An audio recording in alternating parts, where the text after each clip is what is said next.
Сіз харасмент деген сөзді бұрын соңды естімегенсіз, сондықтан мұның маған қатысы жоқ деп ойлауыңыз мүмкін. Шындығында бейтаныс жанның сізді жанап өткенін, жан дүниеңізді алай-дүлей етіп, намысыңызға тигізіп айтқан сөздерін ұнатпайсыз. Демек, осы уақытқа дейін харасментке ұшырап жүргеніңізді түсінбей келгенсіз. Аялайық жобасы харасмент несімен қаһарлы екенін және онымен қалай күресу қажеттігін тарқатып айтады. Ал қазір харасменттің құрбаны болған кейіпкеріміздің әңгімесіне құлақ түріңіз.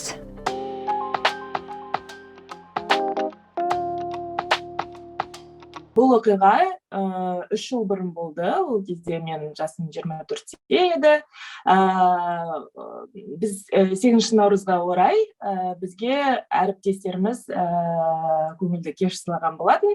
Одан кейін мен индрайвермен такси шақырып, көшеден ұстамаған себебім, өйткені көшеден ұстау қауіптірек етін, сондықтан индрайвермен такси шақырған болатынмын.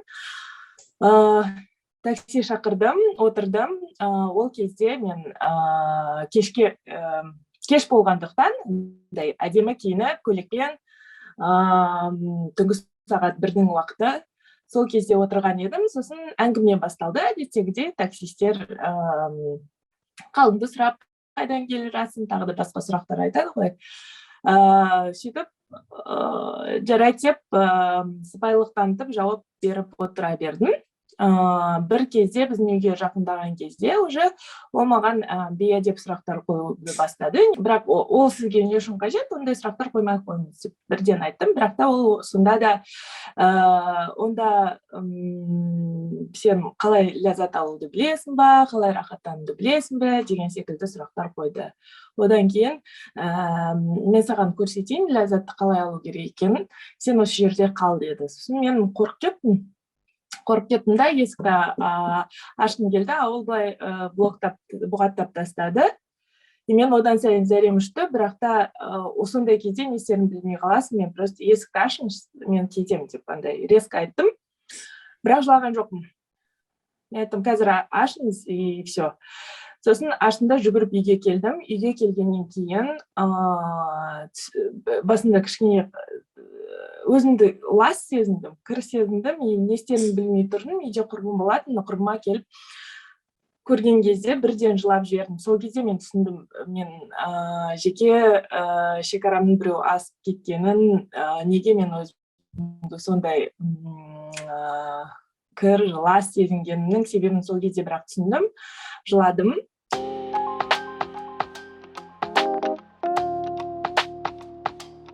2019 жылы NORC ұйымы 1182 әйел арасында сауалнама жүргізді. Олардың 81% өмірінде бір рет болсын сексуалды зомбылықтың бір түріне ұшырағанын мойындады. Ұйым сексуалды зомбылық, яғни харасментті 6 түрге жіктеген. 1182 әйелдің 23% сексуалды шабуылға ұшыраса, 30% эксгибиционизм құрбаны болған. Ал 27%-дің ізіне біреу түссе, 40%-на виртуалды түрде киберхарасмент жасалған.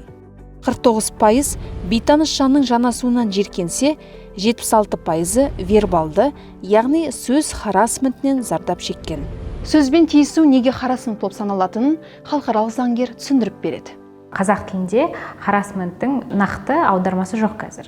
Әртүрлі адамдар оны әртүрлі аударады. Мысалы, жыныстық бопсалау дейді, адам бопсалау дейді, жыныстық қысым дейді. Оның ішіне ең бірінші орында ол физикалық тұрғыдан адамдарға тиісу кіреді. Басын сипалау мүмкін, қолын, аяғын, соның барлығы харасментқа жатады.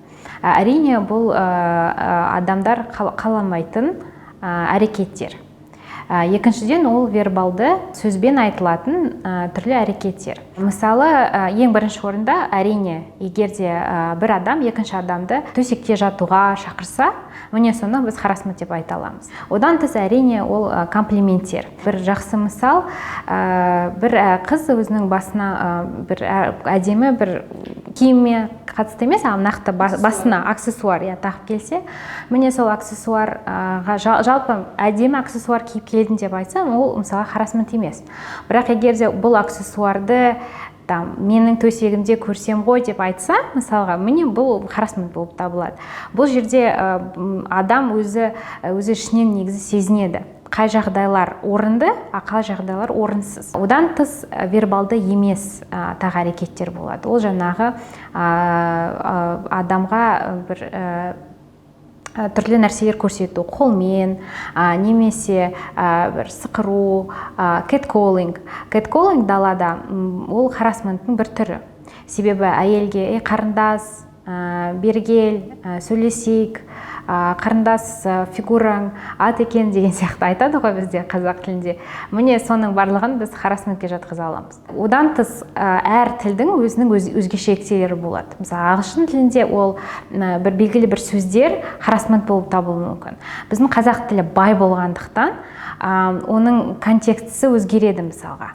Сөздің мағынасы өзгеруі мүмкін контекстке қаратай. Немесе интонациясы.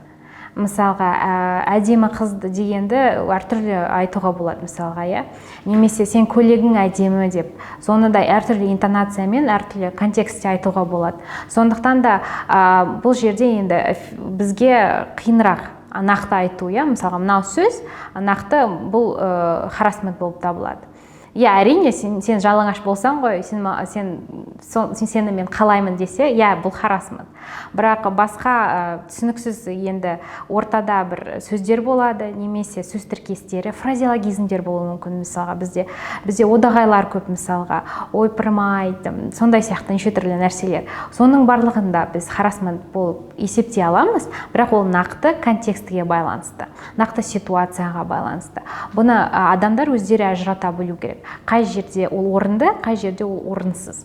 Қай адамға қатысты оны орынды айтуға, қай адамға қатысты орынсыз.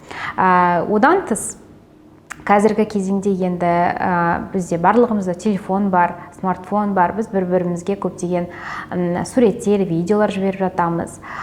Міне сол суреттер мен видеоларда харасмент элементі болуы мүмкін. Біріншіден ол порнография, әрине, егерде адамдарға порнографиялық мәні бар суреттер мен видеолар жіберілсе, ол харасмент. Одан тыс, егерде сіз өзіңіздің жыныстық органдарыңызды фотоға түсіріп жіберсеңіз, ол да харасмент. Бірақ қазір мем деген бар ғой, мысалға, гифкалар бар, мысалға. Міне солар да харасмент көрсетуі мүмкін. Эмоджи, мысалға, олар да харасменттің белгісі болуы мүмкін. Сондықтан да бұл жерде контексті білу керек. Мысалға, баклажан жібереді кейбіреулері, фонтанның суретін жібереді, сондай сияқты.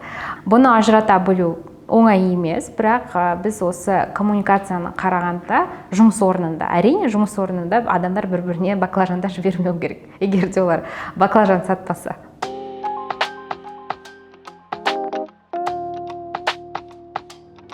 Зорлық-зомбылық және гендерлік теңдік мәселелері бойынша эксперт Мөлдір Албан, харасментті зомбылық деп аударамыз. Шын мәнінде оның аясы кең. Харасмент дегеніміз тиісу, кемсіту, жеке өмірге қосу және субординация сақтамай, жеке шекараны бұзу дейді. Сонда жеке шекара деген не? Оның харасментке қандай қатысы бар деген сауалды психологқа қойдық.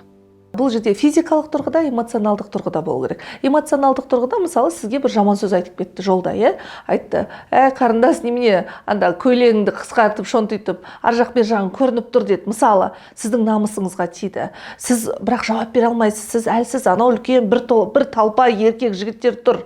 Мысалы, сіз ұялып үндемей кетіп қалдыңыз. Бірақ сіз эмоционалдық түрде сіздің шекараңыз бұзылды. Ал физикалық тұрғыда сіз автобусқа кірдіңіз, или метроға, сіздің мозоліңізға былш дегізіп бастады, ауырып тұрған. Бұл физикалық тұрғыда сізді таптап кетті, мысалы. Сіз не істейсіз? Ол жерде үндемейсіз, көнесіз. Дәл сол сияқты мына адамның бізде, жалпы енді бұл жерде біздің түпкі санамыз бар. Балалық шақтан бастап 0 жас пен 6 жастың арасында қалыптасқан. И біздің түпкі санамызда бір сондай критикующий родитель деген бар мынандай. И бұл жерде неге ол терпит? Оның ішінде жаңағы ата-ана күйі тұрады, критикалық. Аузыңды жап, үндеме, молчи, терпи, жди деген сияқтышы. И адам түпкі санасында соны басылып қалған. Қорқады айтуға. Мынау менің шекарам ғой, ауыртып атсың, жанымды қинап атсың. Айт, шығар. Ұнамай тұрма саған. Ана жігіттер мысалға айтты, маған сіздің айтқаныңыз ұнамайды. Айтып кет, үндемей, сүмірейіп кетпе. Ал сен оның өзіңнің жаңағы негативті, агрессивті сезіміңді тұншықтырып үндемей кеттің, сен келесі жолы дәл сонда ер адамдарды өзіңе тарта бересің түпкі санаңмен. Мысалы, қыз бала әкесінің ұрғанын, соққанын, шешесінің ұрғанын, соққанын көріп өсті. Ол түпкі санасында уже допускает сондай мысльді, модель поведенияны. И кейін мысалға өзі күйеуге шыққанда, күйеуі айқайлап қалады, жігіп қалады, нұқып қалады. Оны не істейді? Ол қабылдайды. Себебі ол жерде не істейді? Оған қарсы айтуға болады деген даже шешім жоқ та оның басында. И бұл жерде оның кішкентай кезінен бастап менің шекарамды бұзуға болады. Мен бәріне ыңғайлы болып, мен бәрін қуантып, в ущерб себе өмір сүрем. Я должна, надо, а хочу қайда? Менің қалауым қайда? Менің шекарам қайда? Кейін, то есть оның бәрі не болып шығады? Денсаулыққа зиян тиеді. Келесі болашақ балаларын тәрбиелегенде өзі сондай жертва дейміз ғой, мүсәпір, бишара мама. Бишара мамалар өзіне тиран еркектерді тартады.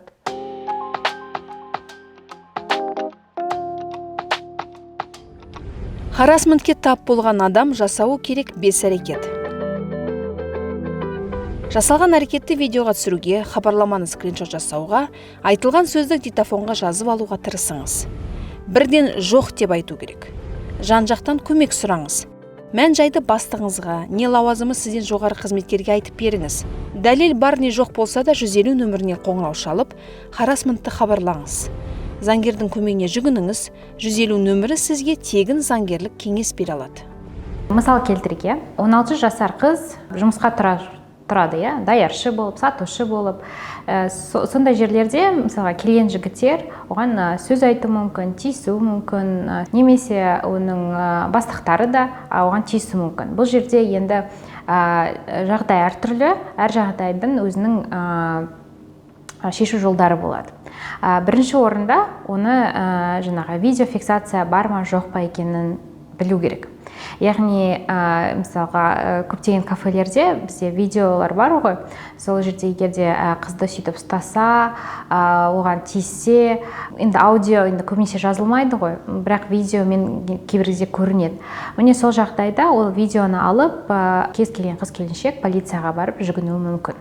Бұл жерде бұл ұсақ бұзақылық, әкімшілік құқық бұзушылық туралы кодекс бойынша жаңағы кісіні жауапқа тартуға болады.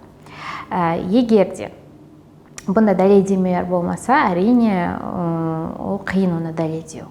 Оны дәлелдеу үшін жаңағы басқа көні көрген адамдар бірге барып, шағым жазып, сондай жағдай орын алғаны туралы айту керек. Екінші жағдай, егерде сіздің бастығыңыз сізді жаңағы бопсаласа, бұл жағдай кішкене өзгеше. Себебі бұл қайталанбалы харасмент, бұл жерде жаңағы экономикалық, психологиялық тұрғыдан мәжбүрлеу болуы мүмкін. Бұл қылмыс 123 бап бойынша адамды бопсалау туралы бізде қылмыстық кодексінде бап бар. Міне сол бойынша оны дәлелдеуге болады. Бірақ бұл жерде дәлелдеме жинау кішкене күрделірек. Бірінші орында әрине ол аудио, видео, және де жеке смс-калар болуы мүмкін. Егерде жаңағы сіздің бастығыңыз сізге айтса, сіз менімен көрісуіңіз керексіз, менімен жаңағы кешкі ас ішіңіз, менімен үйіме барыңыз деп айтса, одан кейін, мысалға, егерде сен менімен барсаң, мен саған ақша берем, бармасам мен сені жұмыстан шығарам. Міне сол мәжбүрлеу, ол экономикалық мәжбүрлеу болып табылады.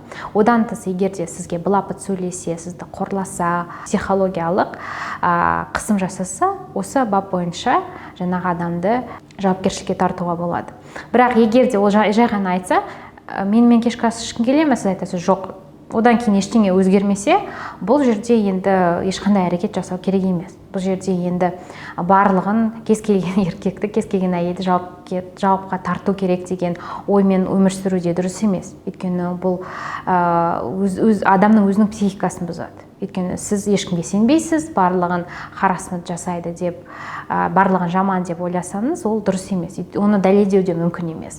Бірақ егерде осындай күрделі ситуация болып жатса, міне осы екі бап сізге көмек береді. Аяулы қыздар, харасментке жоқ деңіздер.